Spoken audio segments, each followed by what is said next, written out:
De volta com o programa Boa Vontade Entrevista, hoje conversando com o professor Dr. Paulo Velasco, chefe do Departamento de Ciência Política e Relações Internacionais do IUPERJ, Instituto Universitário de Pesquisa do Rio de Janeiro. Professor Paulo, nós estávamos falando um pouco sobre justamente esse acordo que está sendo desenhado do Mercosul com a União Europeia. Mas quando nós falamos disso, vamos destrinchar um pouco esse assunto, porque nós temos uns dados bem interessantes. São 750 milhões de pessoas e um universo aí de 130 bilhões de dólares anuais de possível intercâmbio econômico aí. Isso traz um impacto muito grande na economia dos dois blocos, professor? É muito grande, muito maior, na verdade, para o Mercosul do que para a União Europeia, né? Evidentemente, o peso da União Europeia para o Mercosul é N vezes superior ao peso do Mercosul para a União Europeia. Mesmo quando se recorta, né, o Brasil tem na União Europeia o seu maior parceiro comercial. Né, o volume de comércio é de quase 100 bilhões, só o Brasil. Né, você pegou os dados do Mercosul como um todo, mas o comércio do Brasil com a União Europeia no ano passado foi de quase 100 bilhões de dólares. Né, o que faz da União Europeia é um conjunto de 28 países, é verdade, é o maior parceiro comercial. Quer dizer, qualquer acordo comercial com um bloco com esse peso, com esse tamanho, com essa importância para nós e para o Mercosul é fundamental. É uma saída importante para o Brasil, ainda mais diante, né, das dificuldades de avanço de uma agenda multilateral de comércio. Né, como bem sabemos, já há alguns anos a OMC não vive um bom momento. Então, partir para acordos birregionais, interregionais, pode ser um caminho muito interessante.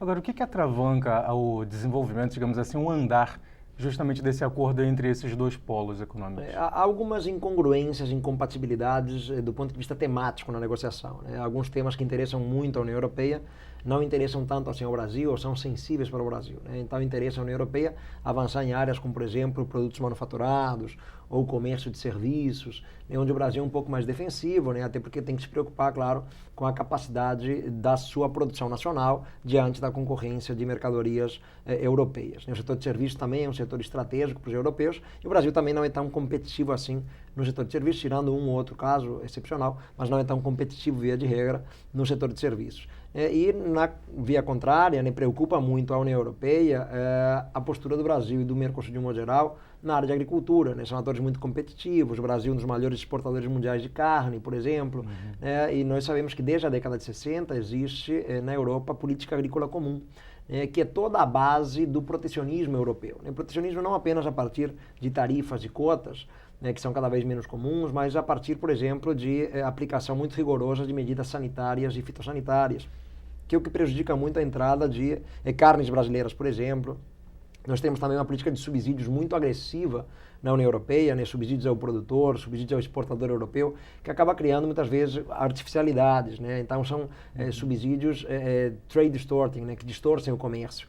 Né? E o Brasil se queixa muito em relação a isso, inclusive na OMC. Nós já tivemos algumas causas contra a União Europeia na OMC vencidas pelo Brasil, uma muito famosa em relação ao açúcar, que o Brasil venceu. Então há esses problemas. Né? Nesses temas, a União Europeia é defensiva, nos outros temas, né, comércio de serviços e manufaturados, do Brasil é mais defensivo. Então, um grande problema é encontrar um ponto de equilíbrio, né, um ponto de satisfação mútua que seja bom para um lado e para o outro. Né, e quando nós temos tantos atores envolvidos, né, são 28 de um lado e 5 do outro, né, e tanto comércio envolvido, às vezes a saída realmente não é fácil. Agora, apesar dos desafios que nós já falamos durante essa nossa entrevista aqui na Boa Vontade TV, que há entre esses parceiros regionais aqui do Mercosul, nós estamos falando de um mercado que produz 3,3 trilhões de dólares por ano de PIB de toda a América do Sul. Isso é levado em consideração na hora que o bloco tenta fazer algum tipo de parceria comercial, algum tipo de posicionamento internacional, apesar dessas diferenças que existem regionalmente? Não, claro que sim. Isso dá um poder de barganha grande ao Mercosul. Quer dizer, o Mercosul hoje em dia, principalmente com a entrada da Venezuela, né, que foi um tema muito controverso, né, mas a entrada da Venezuela deu ao Mercosul uma representatividade ainda maior em termos de América do Sul.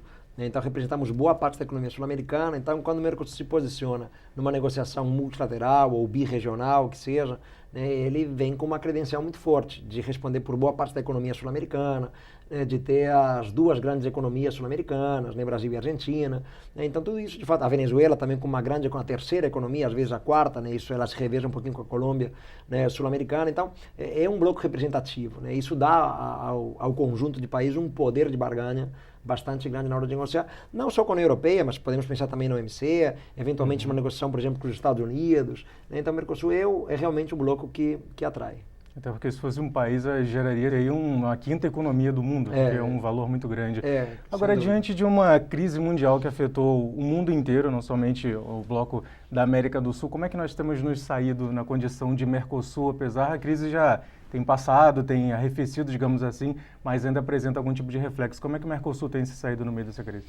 Mais ou menos, eu daria uma nota média para o Mercosul. É certamente bem melhor do que outras regiões, né? O Brasil sofreu muito menos efeitos da crise do que o México, por exemplo, enfim, muito menos do que os países europeus, que ainda estão em uma crise muito grave, muito menos do que a Rússia, que sofreu muito com a crise também.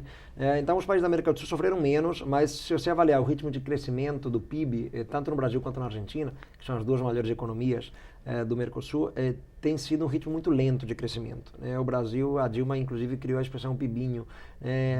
Continuamos com PIBinho. Foi um PIBinho ano passado, é um PIBinho esse ano, já a projeção para um outro PIBinho ano que vem. E a Argentina também está escorregando, alguma coisa entre 1,8% e 2% em termos de crescimento. Projeta-se para o ano que vem para a Argentina um crescimento de 1,5% apenas do PIB. Então, são duas grandes economias sul-americanas, mas que têm encontrado dificuldade em manter um crescimento sustentado, vigoroso, como encontramos em outras regiões. Mas há uma tendência à desaceleração, inclusive de países emergentes mais importantes. O caso da China já não está mais crescendo a 2 dígitos, como acontecia até 2 anos atrás, a Índia também não. Então, há uma tendência mundial dos países emergentes crescerem menos do que vinham crescendo. Isso, claro, acaba se refletindo também no Mercosul. A China é o maior parceiro individual do Brasil.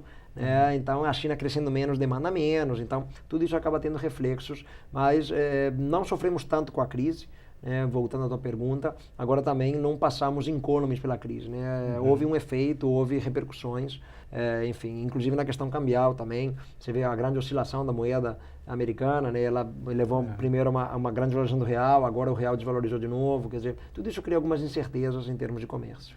Professor, o Mercosul, além de um fator econômico muito grande, político, ele tem ajudado a desenvolver o sentimento de solidariedade, digamos assim, entre esses governos e também entre esses povos? Esse é um objetivo que vem sendo trabalhado nos últimos anos. Geralmente dizemos que o Mercosul nasceu com uma aposta comercial, ganhou um contorno político e hoje em dia desenvolve uma agenda social ou sociocultural. É um Mercosul que tenta se aproximar dos povos, então surgiram, por exemplo, as cúpulas sociais, em 2006 foi a primeira, então a participação da sociedade civil tem sido muito mais ativa no Mercosul, tentando se engajar mais e tentando criar dentro do bloco uma agenda que não olhe apenas para comércio, que não atenda apenas os anseios ou as expectativas dos empresários, mas que atenda as expectativas do cidadão comum, do povo, da população. Então já temos via Mercosul, por exemplo, alguns acordos na área de educação que facilitam a revalidação de diplomas universitários, já temos acordos que facilitam a circulação de trabalhadores nos países do Mercosul, facilitam a fixação de residência no âmbito do Mercosul, já temos um passaporte comum, começaremos a ter placas de automóveis comuns, então tudo isso começa a criar um sentimento identitário comum, a ideia de que somos brasileiros, ou argentinos, ou paraguaios, ou uruguaios, venezuelanos, mas somos mercosulinos também, fazemos parte de uma aposta comum que não se limita às esferas governamentais, não se limita à diplomacia, não se limita aos empresários, mas começa a alcançar também o cidadão comum, começa a alcançar a população, a partir de uma série de acordos que estão voltados para a dimensão social. Então há discussões na área ambiental, na área de direitos humanos, direitos trabalhistas, questões previdenciárias. Então hoje, por exemplo, já é possível um brasileiro que trabalha na Argentina aproveitar o tempo de contribuição para a previdência de lá para efeitos de aposentadoria no Brasil, por exemplo.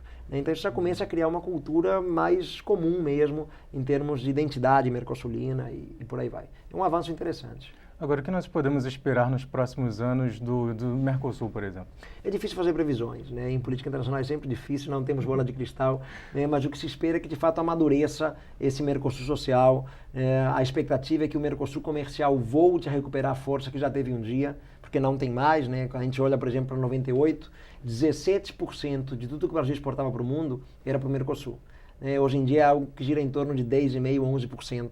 Então houve uma queda acentuada no peso do Mercosul para as exportações brasileiras. Não que tenhamos que voltar àquele patamar, mas tentar superar assimetrias comerciais com a Argentina, esse contencioso comercial que nós citamos, nós comentamos. Então, fazer com que o Mercosul comercial ele volte a ganhar uma densidade um pouco maior, volte a ter uma importância crescente e, claro, o Mercosul político se consolide, que haja cada vez maior coordenação política entre os agora 5 países, que o Paraguai volte plenamente para o Mercosul, não é interessante perder um membro no meio do caminho, então que haja uma parceria, um entendimento político político, um diálogo político cada vez maior. Afinal de contas, né, o Mercosul é inclusive um importante fiador da ordem democrática nos países membros, né? Nós temos o protocolo de Ushuaia que defende a democracia nos membros do Mercosul. Então, tem essas várias considerações, né? O Mercosul comercial, social, político. Tomara que as 3 agendas caminhem satisfatoriamente.